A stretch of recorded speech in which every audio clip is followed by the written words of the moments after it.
આજની ધર્મકથા. પ્રણામ. પરમ પૂજ્ય આચાર્ય ભગવંત શ્રીમદ વિજય રામસુરી મહારાજ ડેલાવાડા.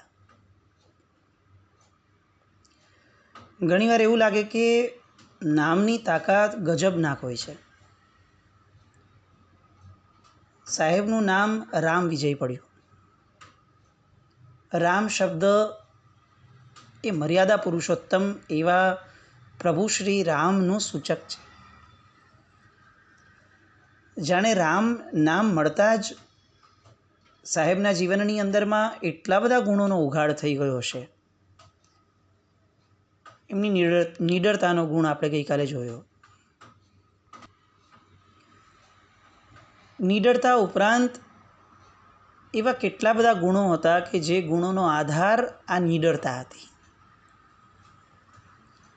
ઘણી બધી વાર આપણને એવું લાગે કે આપણે ખોટું જોઈ રહ્યા છીએ, સમજી રહ્યા છીએ કે તે ખોટું છે, પણ તેમ છતાં આપણે સામાને બોલતા અચકાઈએ. અચકાવાના કારણો ઘણા હોઈ શકે, પણ નીડર માણસ એ છે કે જે પ્રેઝન્ટેબલ મેનરમાં સામાનો વિવેક જળવાય એવી રીતે પણ જણાવે તો ખરા જ. કારણ કે આપણી હાજરીની અંદરમાં કોઈ અસત થતું હોય અને આપણે એને ચૂપચાપ થવા દઈએ છીએ તો આપણે પણ એટલા જ ગુનેગાર છીએ જેટલો ગુનેગાર અસત કરનારો છે.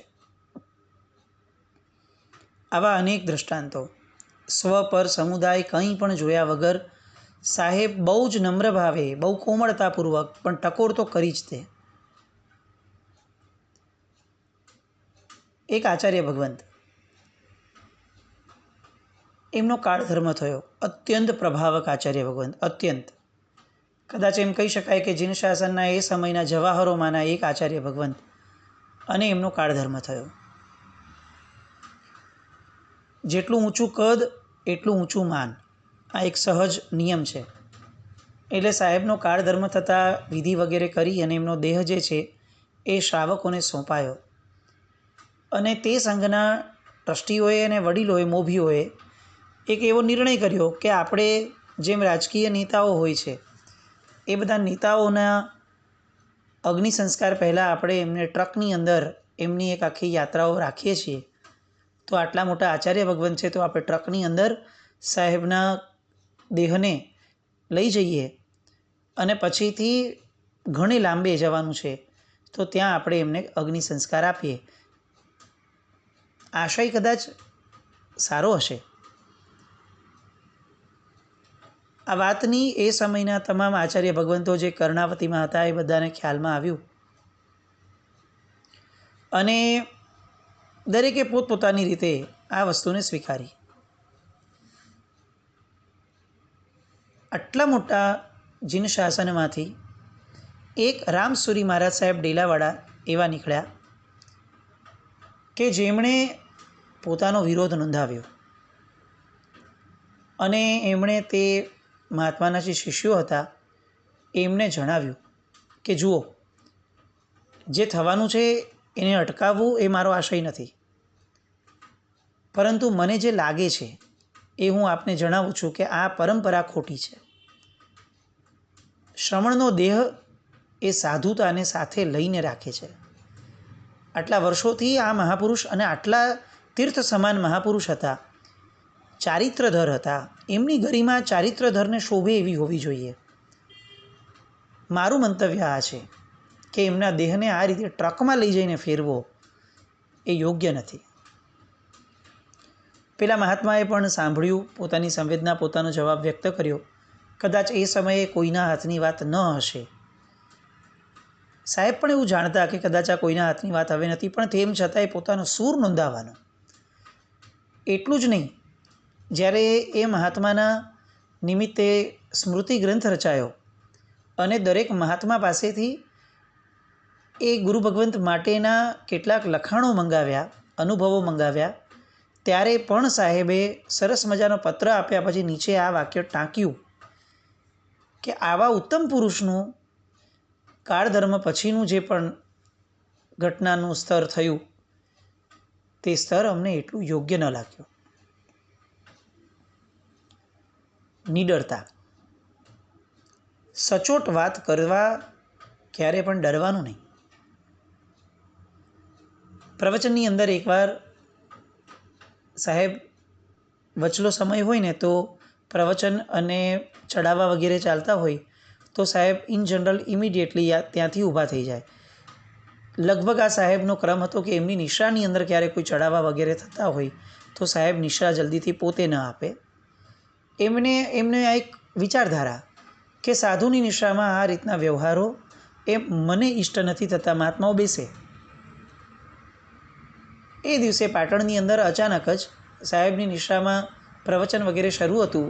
થોડો બ્રેક આવ્યો વચ્ચે અને એ બ્રેકની અંદર એક ભાઈએ સામે ચડીને વગર કોઈ ઓલાએ જાહેર કર્યું કે સાહેબ નિમિત્તે સાહેબ અહીંયા પધાર્યા છે, આટલા ઉત્તમ મહાપુરુષ, તો એ નિમિત્તે મારા તરફથી આ સુરેન્દ્ર સુરી પાઠશાળાની અંદર 25,000 રૂપિયા લખજો.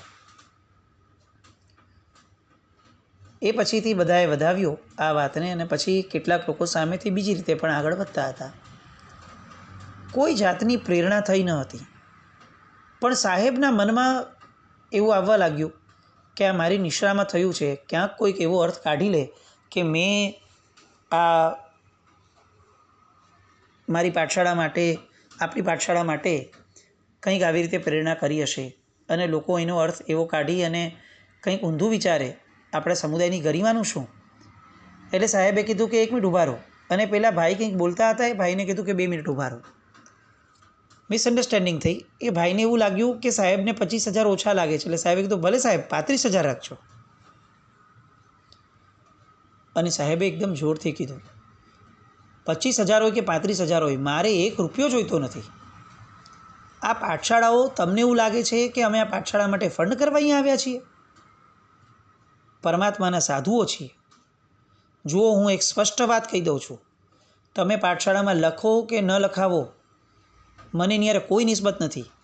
મારા નિમિત્તે મહેરબાની કરીને આવી એક પણ ચેષ્ટાઓ તમારે કરવી નહીં. બધા સંપૂર્ણપણે સ્તબ્ધ હતા.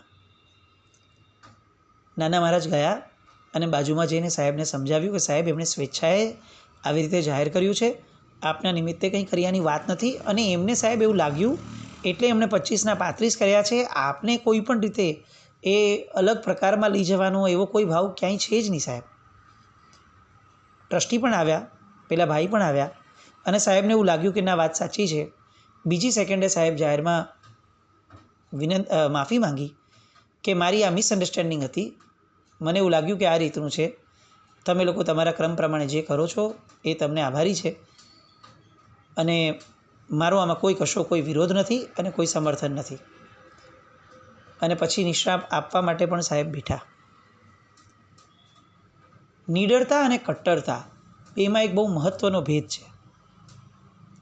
નીડર માણસ બેબાક હોય, એને જે અસત્ય લાગ્યું એ જણાવશે, પણ પછીથી આ અસત્યનો જે વિરોધ થયો હતો, અસત્ય સમજીને એ ખોટું હતું, આવું અગર એને સમજાઈ જાય તો માફી માંગતા પણ એને 1 સેકન્ડ ન લાગે. આ નીડરતા અને પોતે ખોટું છે, પોતે ખોટું કર્યું છે આવું સમજાવવા છતાં પણ હવે હું માફી કેવી રીતે માંગું, હું માફી માંગું તો કેવું લાગશે, આવો વિચાર કરી અને પોતાના ઠૂઠાને પકડી રાખવું, આ કટ્ટરતા. સાહેબ નીડર હતા, કટ્ટર ક્યારેય ન હતા. જ્યારે પણ સાહેબને એવું લાગ્યું કે મારી બોલવામાં ભૂલ થઈ છે અથવા મારા કારણે કોઈ દુભાયું છે, સાહેબે ઉંમરનો, પદનો, સમુદાયનો કોઈ પણ ભેદ જોયા વગર તાત્કાલિક ધોરણે સાહેબે માફી માંગી છે. ઈશ્વરને પ્રાર્થના કરવાનું મન થાય કે ઈશ્વર અગર આપણને નીડરતા નામનો ગુણ આપે છે તો આ રામસુરી મહારાજ સાહેબ જેવો ગુણ મળે કે જેમાં બેબાકપણું છે પણ સાથે વિનમ્રતા પણ છે, સાથે નમ્રતાપૂર્વકનો, વિવેકપૂર્વકનો માફી માંગવાનો પણ ભાવ, લઘુતાનો ભાવ છે. સાહેબ ઘણીવાર આવું કહેતા કે ગુણો લઘુતાથી ખેંચાઈને આવે છે. લઘુતા એ એક એવું મેગ્નેટ છે કે જેના કારણે ગુણો ખેંચાઈને આવે છે. આવો જ લઘુતાનો ગુણ સાહેબ જ્યારે પહેલી વાર ધાનેરા ગયા હતા ત્યારે ત્યાંના લોકોને અનુભવવા મળ્યો. એ સમયે ધાનેરા બહુ ધૂળિયું ગામ, આ સાહેબના દીક્ષા જીવનના બહુ શરૂઆતના વર્ષોની વાત છે. સાહેબ જ્યારે પધાર્યા ત્યારે સાવ ધૂળિયા ગામ જેવી સ્થિતિ, અને એટલો બધો વર્ગ ભેગો થયેલો પણ નહીં. સાહેબ રોકાયા, ચાતુર્માસ કર્યું. લોકોને એવું લાગ્યું કે કેવી રીતે થશે, પણ સાહેબની નિસ્પૃહિતા એટલી જબરદસ્ત. અને સાહેબે કીધું કે બધું થઈ પડશે, બધું થઈ પડશે. ચાતુર્માસ તો થયું, પણ ચાતુર્માસ પછીથી હવે સાહેબને ઉપધ્યાન કરાવવાનું મન થયું. લોકોએ કીધું કે સાહેબ આપણી વસ્તી કેટલી અને જગ્યા ક્યાં છે?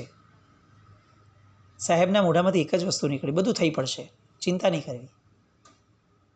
અને ઉપધાનની તારીખો વગેરે જે નજીક આવતી હતી તેથી અચાનક જ એ પૂર્વે 2 પટેલ ભાઈઓ સાહેબ પાસે આવ્યા, ટ્રસ્ટીઓ પાસે આવ્યા, અને એમણે વાત મૂકી કે અમારે આ ફલાણો એરિયા જે છે એ ડેવલપ કરવો છે, ત્યાં મકાન બાંધવું છે. અમારી એવી ઈચ્છા છે કોઈ ધાર્મિક કાર્ય ત્યાં થાય પછી અમે એને બીજે વાપરીએ તો સારું. તો તમારા ધ્યાનમાં આવું કંઈ પણ આવે ને તો અમને જણાવજો સામેથી. મહાત્મા તો સાંભળ્યું ન સાંભળ્યું કાંઈ બોલ્યા નહીં, પણ શ્રાવકોએ તરત એ ઝીલી લીધું અને કીધું કે અમારે આવી રીતે ઉપધાન કરાવવાના છે. તો કે બહુ ખુશીથી, પણ શ્રાવકોએ કીધું કે આટલા જલ્દી આ મકાન કેવી રીતે તૈયાર થશે, હવે તો સમય થોડો છે. અને પેલા લોકોએ કીધું કે અરે કોઈ ચિંતા નહીં કરો, બહુ પ્રેમથી થઈ જશે. અને ખરેખર બહુ સરળતાથી ઉપાશ્રય તૈયાર બી થઈ ગયો, એ મકાન તૈયાર બી થઈ ગયું. અને ત્યાં લગભગ 350 જેટલા ઉપધાન પણ થયા. બધું થઈ પડશે આવું બોલનારા મહાત્મા, એની ખોટ અત્યારે આપણને બહુ વર્તાય છે. પરિસ્થિતિઓ જ્યારે વિકટ બને એ સહજપણે આપણને ચિંતા વિહવળતા આપી દે, એ બહુ સહજ છે. એવા સમયે આવા નીડર, નિસ્પૃહ અને ગુણ ખજાના સ્વરૂપ એક મહાપુરુષના મોઢામાંથી ખાલી એક શબ્દ નીકળી જાય ને, બધું થઈ પડશે. કદાચ આપણને એવું લાગે કે બધું થઈ જ પડશે, અને ફરીથી એક નવું જોમ આવે અને આપણે કૂદી પડીએ. આવા મહાપુરુષ નમન છે, નમન છે સુરીરામ મારા. ધાનેરાના એ ચાતુર્માસની અંદર હજી એવો માહોલ જામ્યો ન હતો. શ્રાવકોએ કીધું કે સાહેબ ચાતુર્માસ આપ કહો છો, વાત સાચી છે, પણ સાહેબ અહીંયા 3 થોય, 4 થોય, સ્થાનકવાસી, આમ ઘણા બધા ભેદ છે સાહેબ. કેવી રીતે સાહેબ બધાને એક કરશો? સાહેબના મોઢામાંથી એ જ શબ્દ, બધું થઈ પડશે, ચિંતા નહીં કરો. અને હકીકતની અંદર એ પ્રથમ ચાતુર્માસ ધાનેરાનું એવું થયું કે જેની અંદર 3 થોય, સ્થાનકવાસી, એક પણ સંપ્રદાયે પોતાના મત પ્રમાણેના કોઈ મહાત્માનું ચાતુર્માસ ન કરાવતા બધાએ સર્વમાન્ય રીતે રામસરી મહારાજ સાહેબ ડેલાવાળાની નિશ્રામાં એ ચાતુર્માસ કર્યું. આપણને આ બહુ સહજ લાગે છે સાંભળવું, પરંતુ એ ગામની એ સમયની સ્થિતિ જોતાં એવું લાગે કે આ અચ્છેરું હતું. પણ રામસુરી મહારાજ સાહેબ એ પોતે જીવતું જાગતું અચ્છેરા હતા. એમનું જીવન, એમના ગુણની એક એક ઘટનાઓ, એમનો ઉઘાડ ગુણનો એ અચ્છેરાથી જરાય ઓછું ન હતું. નિડરતા, ક્યાંય કોઈને પણ કહેવામાં કોઈ કચાશ નહીં રાખવી, કોઈ ખચકાટ નહીં અનુભવો, સત્ય કેવું હોય તો.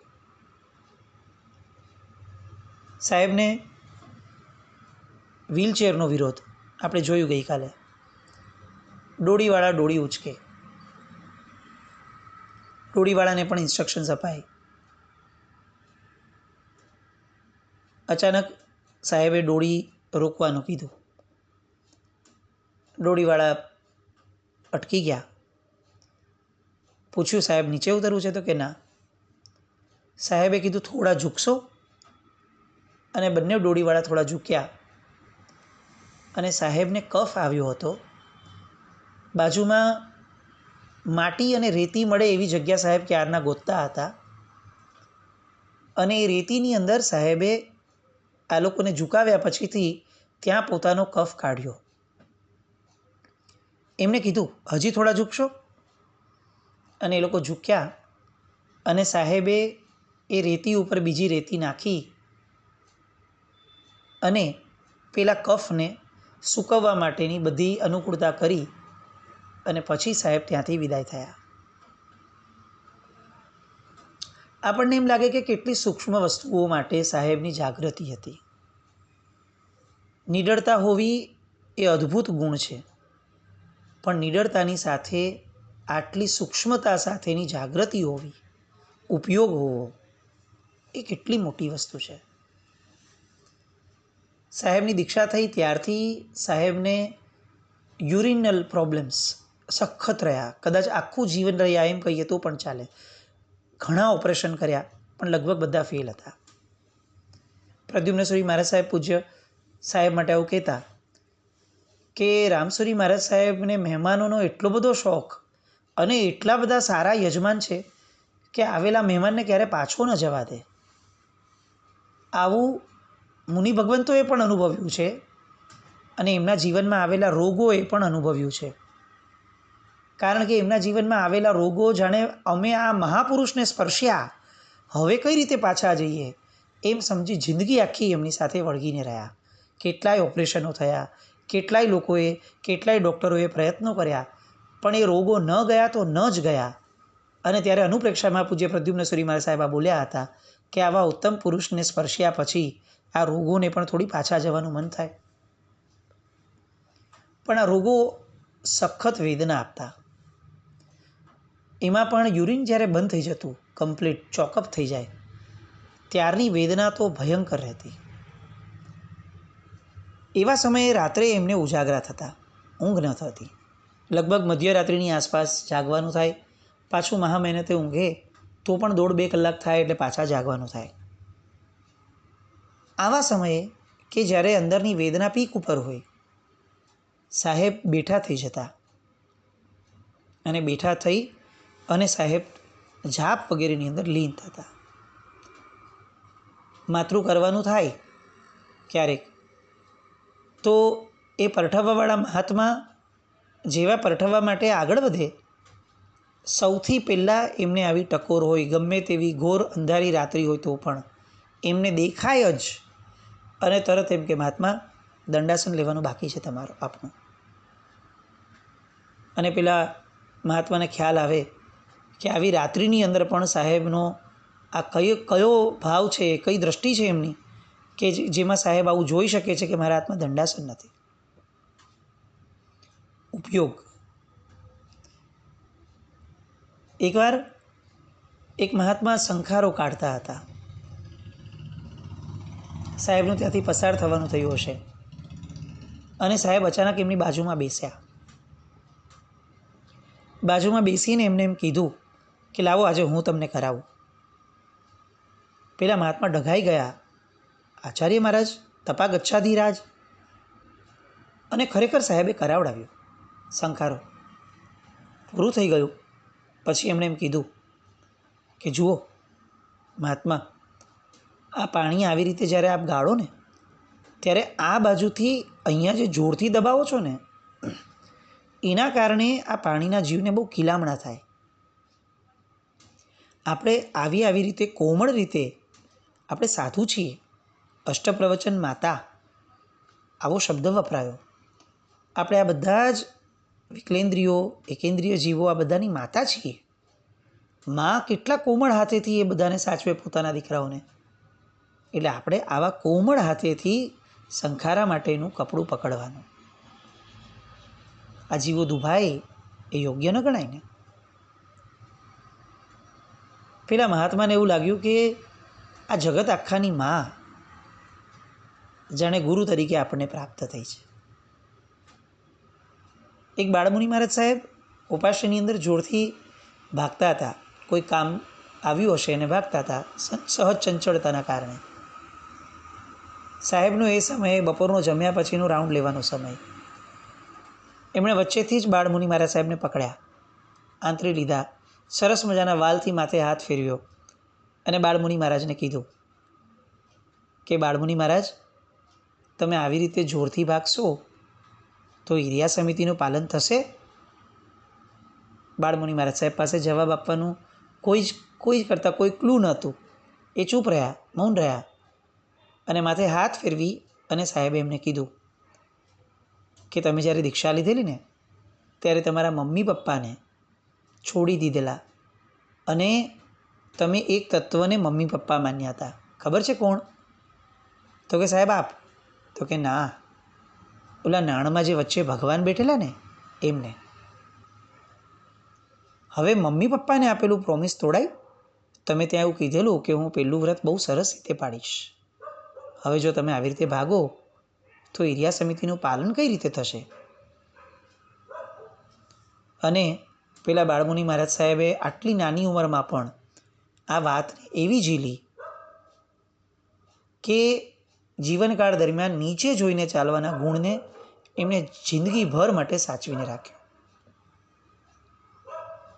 નિડરતા સાથે લઘુતા સાથે સૂક્ષ્મ ઉપયોગ અને સૂક્ષ્મ ઉપયોગ સાથે વિનમ્રતા, કોમળતા. નિડર હોવું એટલે કડક હોવું એવું જરૂરી નથી. સત્ય બોલનારા બધા કડવા હોય એ વાતો એ ફક્ત બોલવામાં સારી લાગે. સત્ય એ જ છે જે મધુર છે. સાહેબના જીવનના આવા અનેક ગુણો, આવા અનેક પ્રસંગો જાણે આપણીને આખીને આખી વ્યાખ્યાઓ બદલાવી નાખે. આપણને ખરેખર એમ થાય કે ગુરુ તરીકે, માતા તરીકે, કદાચ વડીલ તરીકે સાહેબ પ્રાપ્ત થયા હોત આપણને, તો આજે આપણા જીવનમાં પણ ઘણો ઉઘાડ હોત. અને આવા ગુરુ પ્રાપ્ત થવા એ પરમ સૌભાગ્ય છે. આ પરમ સૌભાગ્ય મફતમાં નહીં મળતું હશે. એની માટે પણ કેટલુંક રટણ કરવું પડતું હશે. ચાલો એ રટણને વધુને વધુ મમડાવીએ. નમન છે સૂરી રામ મારા.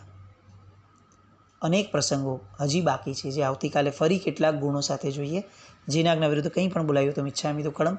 જૈનમ જયતિ શાસન.